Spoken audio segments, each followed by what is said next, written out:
இந்த வீடியோவில் ஆன்மீக நிலை அல்லது ஆத்ம நிலை என்னவென்று பார்க்கலாம். ஆத்ம நிலையானது விருப்பு வெறுப்பு கடந்த ஒருமை நிலையாகும்.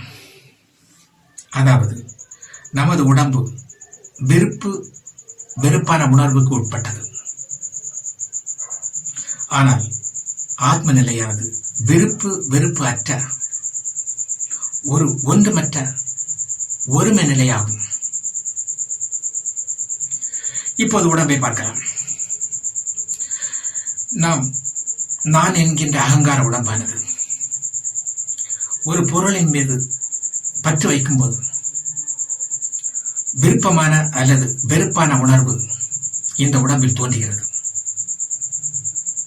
அப்போது அந்த தோன்றும் போதே அந்த பொருளினுடைய வடிவமானது நம்முடைய மனதில் எண்ணமாக தோன்றுகிறது. மறுபடியும் அந்த எண்ணத்தின் மீது நாம் பற்று வைக்கும் போது, அதாவது நம்முடைய உள் உணர்வு அந்த வடிவத்தின் மீது பற்று வைக்கும் போது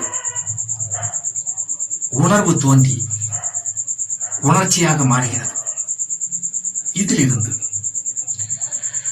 நமது உடம்பானது ஒரு பொருளின் மீது பற்று வைக்கும் போது உணர்வு தோன்றி அது உணர்ச்சியாக மாறுகிறது. இதனால் நாம் துன்பத்தில்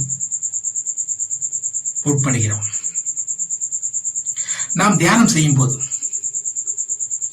நம்முடைய அடிப்படை நிலையாகிய அந்த ஒருமை நிலையை நாம் உணரும் போது, அதாவது நம்முடைய அன்பான நிலையை உணரும் போது, இந்த உடம்பு உணர்வுக்கு உட்படாமல் மனதில் உள்ள எண்ணங்களுக்கும் அடிமையாகாமல் நாம் சுதந்திரமாக அன்பாக கருணையுடன் வாழலாம். நன்றி.